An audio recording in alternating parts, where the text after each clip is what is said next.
I wanted to call this media briefing together to provide essential updates on the power outage that occurred at Hartsfield-Jackson Atlanta International Airport today.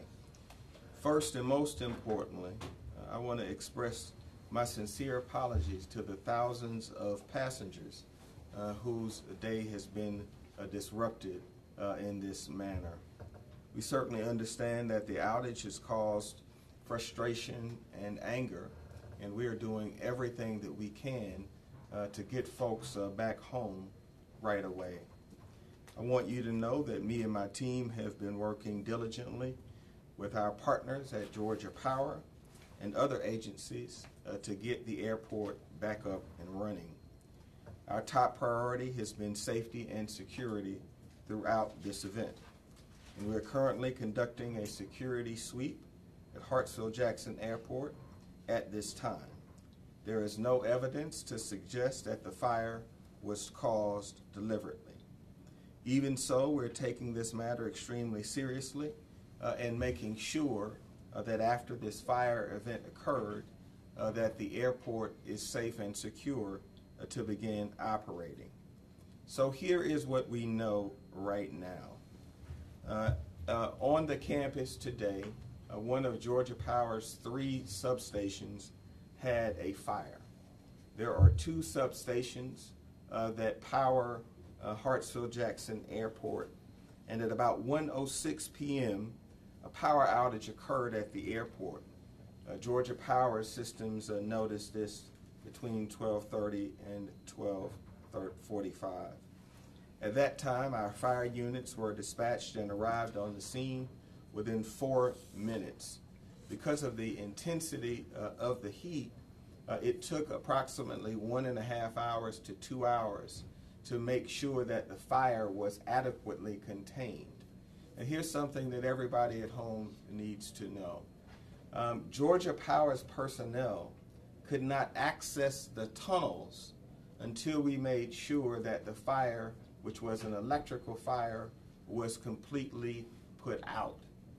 And because of the types of fumes that came through the tunnel as a result of the fire, we had to take some time before the team from Georgia Power could access the tunnels.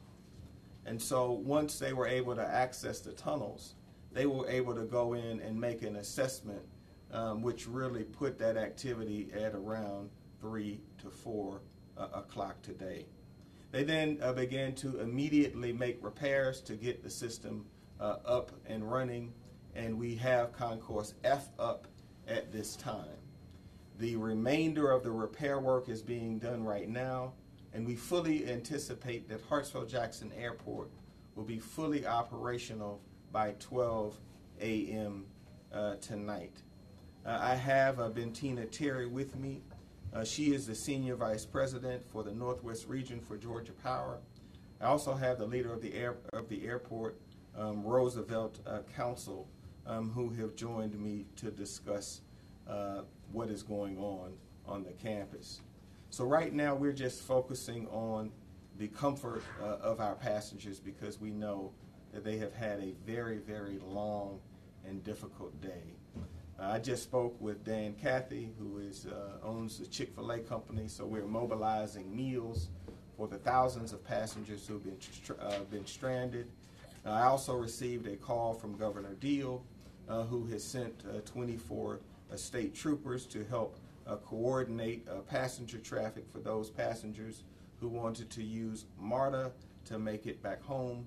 The Clayton County Police Department has also mobilized a unit to help us manage the approximately 30,000 people who were impacted by this situation on our campus. The Federal Aviation Administration will retain normal staffing at the Air Traffic Control Tower so that once all of our systems are up and operational, we can get everyone back on their planes as quickly as possible. The final step in this process will be making sure that after this fire occurred, that our campus is secure. And we need to make sure, out of an abundance of caution, because we do not know why this fire started, that it is not being used as a tool to get people who typically don't have access to our campus onto our campus. So that is what is going as we speak. Obviously, we will finish that process once we have all of the power restored tonight at Hartsfield-Jackson. With that, I'll ask my colleague, Bentina Terry of Georgia Power, to give you a more detailed explanation as to why the redundant system that we do have did not kick in this instance. So I want to be very clear. There have been a number of comments, and I certainly understand the frustration throughout the day that said that the busiest passenger airport in the world should certainly have a redundant system. The straight answer to that question is that we absolutely do. But because of the intensity of the fire, the switch which accesses the redundant system was damaged, which caused a damage to two systems rather than one. The person to speak to that more intelligently is Bentina Terry, and after that you will hear from Roosevelt Council, and then we will take any questions that you have. Bentina. Thank you, Mayor Reed.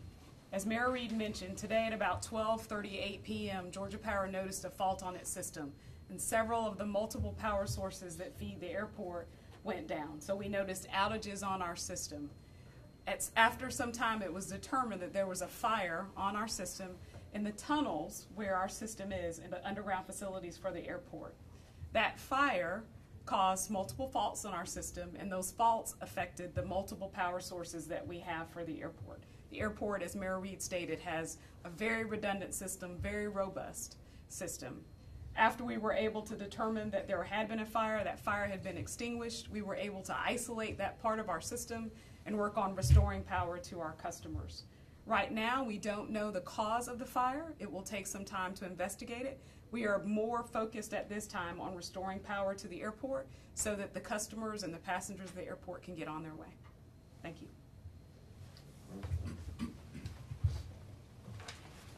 Good evening, everyone. So on behalf of the airport, let me just reiterate what the mayor said, that we're deeply sorry for all of the inconveniences that we've actually caused our customers. It's not the way that we do things at Hartsfield-Jackson, but the reason for the events today and our ability to respond very quickly with our partner, Georgia Power, has put us in a position to where we were able to identify the problem and work hard to try to resolve the problem. So the airport and Georgia Power has always worked in conjunction with making sure that the airport is properly powered. We've worked with them on our plans, we've worked with them on our progress in making this airport as strong as possible. And we will continue to work in that relationship. But we will also continue to update the public on where we are with what's going on at Hartsfield-Jackson. As we try to manage the passenger load that we have on our concourses as well as in our terminal. We are reaching out to those passengers. As the mayor mentioned, we are looking to provide them with food and other things that we hopefully will make their troubles not so rough in terms of what has happened here. And so I just want to also say that that we remain in normal operations, and with the FAA, that's clearly important. And so because of the staffing that we have at the air traffic control towers, we will continue to be open, and we will continue to be accepting non-commercial air traffic and cargo operations. So air traffic controllers also will be ready to handle commercial flights as soon as they resume. So as usual, Hartsfield-Jackson is ready to step up to the task that has actually been presented and continue to operate in the way that has made it the world's busiest and most efficient airport. Thank you. And we'll now take any questions from members of the press that you have. Mayor Reed, Caitlin Pratt with Fox 5. Can you positively at this point rule out terror? That's on the minds of so many people. We can't rule it out at this time. As I said, right now we are moving forward with a sweep of the premises, and we need to make sure that we've secured our campus. And so that is contributing to a bit of the delay. Georgia Power is actively engaged in getting our power back up, but because we don't know the source of the fire, We have no way of absolutely knowing at this time that that our system may have been tampered with in order to create this kind of chaos and confusion. So we're not going to allow that to impact our security measures, which is why Chief Shields is here and the Deputy Chief with responsibility for this campus. I'm sure you folks practice and practice again. We've all been to the drills. Communication, or the lack of it, really a concern we heard from passengers in the terminal, people in the cell phone lots, those on the plane. How do you address those concerns at this point? No one knew really what was going on. Well, first of all, I apologize. The airport started communicating about 1:38 p.m., but we really were working hard to get to the bottom of this. In terms of the delay, until we could access the substations, we could not give an answer on when we could fix them. And the intensity of the heat on the fire, and we're going to share just the extensive damage that was done, impacted the switch that would have allowed the redundancy to kick in. And so 2 of our stations were adversely impacted by this fire. But here's the direct answer. We couldn't get the Georgia Power crew into the tunnels because of the noxious fumes. We could not subject those employees to that kind of physical damage. That took time that contributed to the frustration. And so we weren't going out and saying, we don't know because we can't access the tunnels. These tunnels are underground. They are lengthy. And to find out where the problem occurred took time. So Hartsfield-Jackson was communicating what it knew through its Twitter handle. But in today's time, as you know, people just want more information. The advice that we received, candidly, and I took it, was that rather than give wrong information, we needed to hold and be able to speak the truth. And so I didn't come to do a press event until I could actually answer the questions that you have. So the fire occurs around 1 p.m. The fire department goes in around 1:04. It takes them about 2 hours to assess the situation, fight through the fumes and all of the rest. That puts you at about 3 o'clock. The situation then has to cool. We had to put fans and ventilate the area to make it safe for Georgia Power employees to access it. They then went in and accessed it and made an assessment, and as soon as the fire scene cooled, they immediately got to work. We then got F up and running.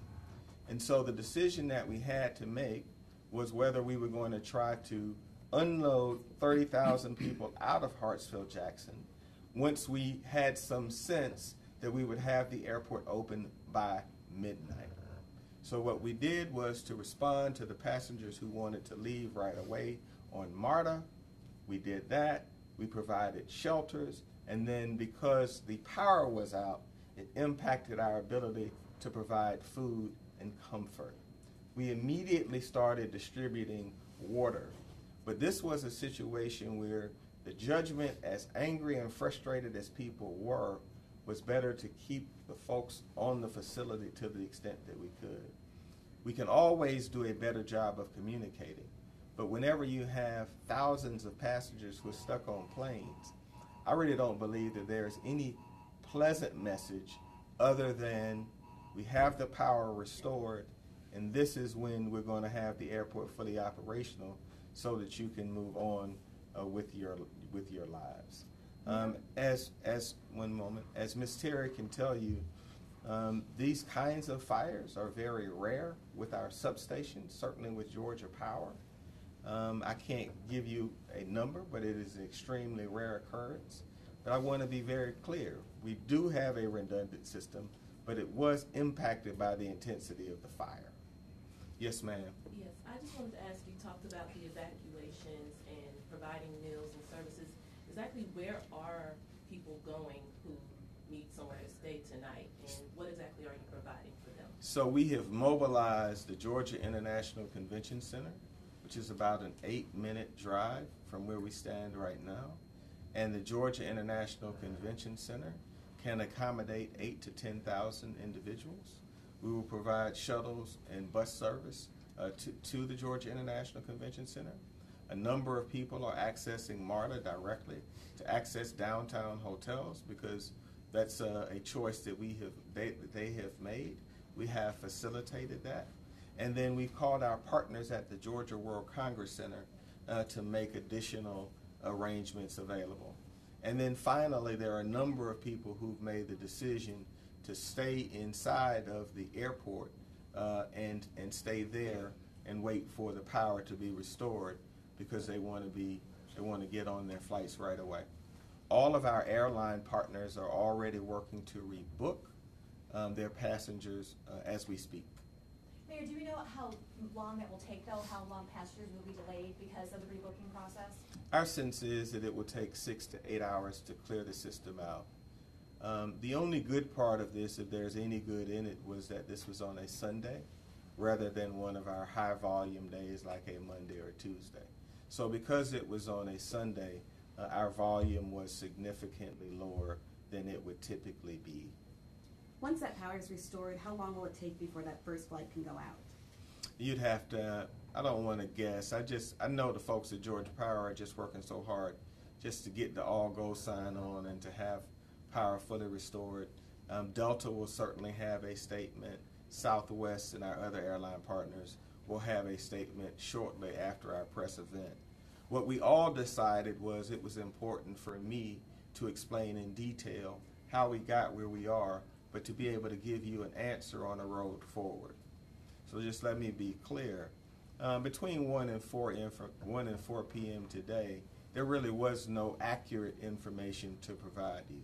You had very courageous fire women and men that went into tunnels to secure and put out the fire. That took 2 hours. We then had to place ventilators in that system so we could send Georgia Power personnel in. And then it took about 2 hours to go through a system that is massive, identify the problem, get to work fixing it right away. Then you saw F go up, and we're confident that by midnight 12 is going to go up. The entire campus will be back on. Mayor, we had been hearing reports of looting in the terminals. Maybe this is a question for Chief Shields. Is there any truth to that? That is not true. I can answer that question. We have not had looting inside of Hartsfield-Jackson Airport at all. The real call was whether you wanted to clear out the entire airport. And if we had cleared out the entire airport, by the time that had gotten done, the power was going to be up. So what we were waiting to hear from our experts at Georgia Power was how long it was going to take. They couldn't tell us how long it was going to take in tunnels that were consumed with poisonous fumes. Were there any emergencies during this time? It was a lengthy period on the plane, on the plane train, in the terminals. If so, how were those emergencies addressed in the dark? So here's what we know. At this time, at the time of this press event, we have not had any emergencies or medical events that have occurred today that we are aware of or have been notified within 5 minutes of me walking out to address you. But what we wanted to do today was we did not want to come before you until we had real answers and that we could really have the conversation go wherever you all wanted to take it. So I come out this evening prepared to talk about everything but how the fire occurred. We do not know how the fire started.